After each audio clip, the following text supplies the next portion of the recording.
الوصفة اللي حضرتها 3 أيام ورا بعض من جمالها، وانتوا كمان مش هتبطلوا تحضروها أبدا من جمال طعمها. ده غير سهولتها وبساطة مكوناتها، وطريقة تحضير وتشكيل مفيش أسهل من كده، مع طبقة فروستنج بسيطة جدا وطعمها في منتهى الجمال، من غير تعقيدات خالص، وهتطلع ناجحة معاكم من أول مرة، حتى كمان مع المبتدئين واللي أول مرة يدخلوا المطبخ ويعجنوا. جربوها على ضمانتي ومش هتندموا أبدا. يلا بينا نشوف الطريقة على طول مع بعض. أول حاجة هنجهزها مع بعض هي الخميرة. نص كوباية من الحليب الدافي، معلقة كبيرة من الخميرة، ومعلقتين كبار من السكر. هقلبهم كويس جدا وأغطي الطبق وأسيب بقى كده الخميرة دقيقة ولا دقيقتين.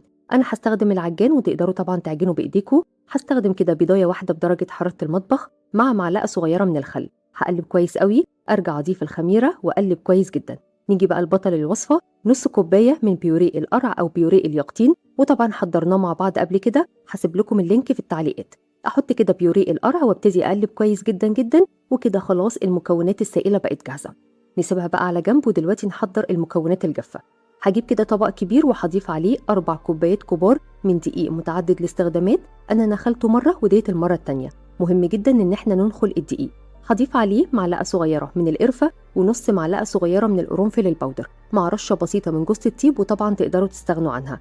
نقدر كمان نضيف ربع معلقه صغيره من الجنزبيل والهيل البودر.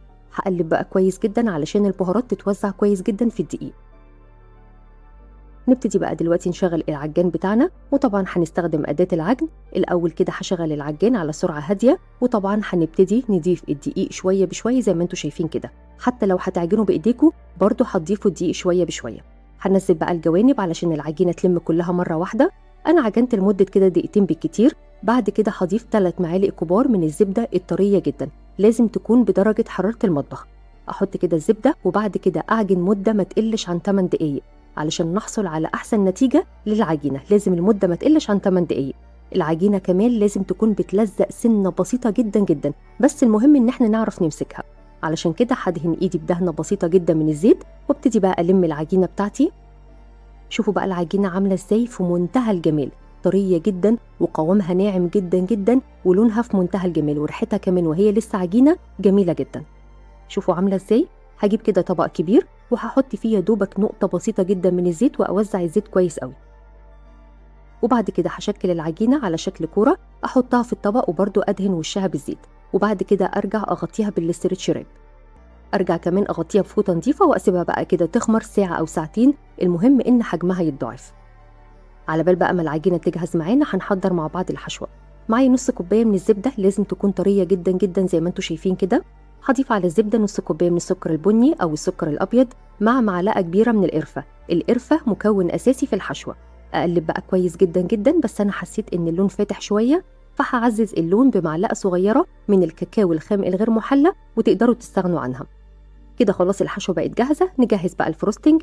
8 قطع من الجبنة المثلثات، مع 3 معالق كبار من السكر البودر، معلقتين كبار من الزبدة السائلة، ومعلقتين كبار من الحليب. وبالهاند بلندر أو بالويسك هبتدي كده أخلطهم كويس جدا مع بعض لحد ما القوام يكون كريمي وناعم بدون أي تكتلات خالص. شوفوا بقى الفروستنج جميل إزاي وبسيط جدا بصراحة. كده خلاص العجينة بتاعتي خلاص بقت جاهزة واختمرت ما شاء الله وناجحة جدا. أبتدي بقى أخرج الهواء منها، وشوفوا بقى العجينة جميلة ازاي.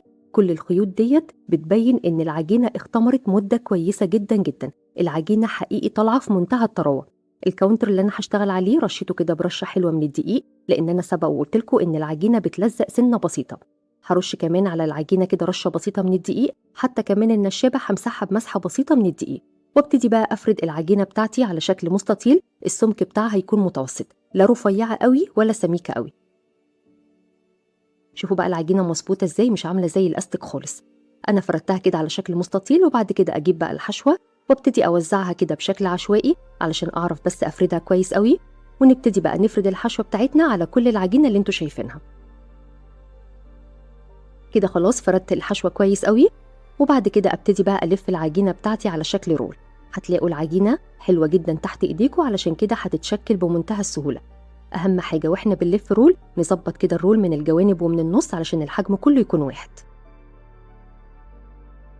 وبعد كده ابتدي بقى اقفلها من تحت كويس جدا.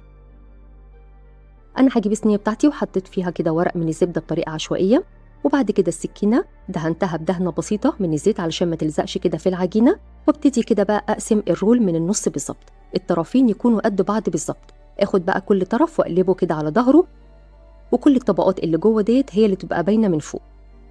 وبعد كده اخد بقى الطرفين والفهم على بعض على شكل ضفيرة. طريقة التشكيل بسيطة جدا وسهلة، مفيش أسهل منها. كده مظبوط جدا. اخد بقى الطرفين كويس جدا واقفلهم على بعض على شكل دايرة. أهم حاجة بقى الطرفين دولت نقفلهم كويس جدا جدا علشان ما يتفكوش أثناء التخمير. اخد بقى الضفيرة واحطها في صينية كده على طول، وبعد كده اغطيها واسيبها تخمر للمرة الأخيرة لمدة نص ساعة كاملة. بعد النص ساعة بقى هتلاقوا إن الحجم بتاعها اتضاعف. كده خلاص بقت جاهزة. على طول تدخل الفرن على درجة حرارة 180 على الرف الأوسط، وهتقعد بالظبط كده من 30 ل 35 دقيقة. تاخد كده لون من تحت ومن الجوانب، وبعد كده نشغل الشواية علشان تاخد اللون الرهيب اللي انتوا شايفينه دوت.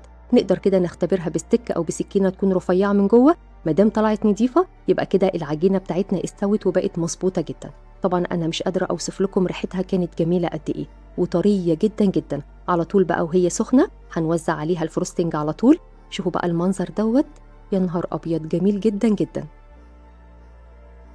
بعد كده هضيف شوية كده من عين الجمل المكسر خشن. تقدروا طبعا تستغنوا عن الخطوة دي أو تستبدلوه بأي نوع من أنواع المكسرات اللي انتوا بتحبوها، مع رشة بسيطة جدا جدا من القرفة. تدي كده شكل جمالي حلو قوي. بصوا المنظر جميل ازاي. على طول بقى نقطعها ونقدمها وناكلها وهي سخنة جدا، طعمها بيكون روعة. شوفوا مظبوطة ازاي من جوه، تجنن. مش قادرة اوصف لكم بجد العجينة كانت جميلة قد ايه، وريحتها كمان كانت جميلة قد ايه. لازم تجربوها بالطريقة ديت، وانا واثقة ان هي هتطلع معاكم ناجحة من اول مرة، لان طريقتها سهلة جدا وبسيطة. وبس كده، وصفة النهاردة خلصت. اتمنى ان الوصفة تكون سهلة وبسيطة عليكم. بألف هنا وشفا، وباي باي.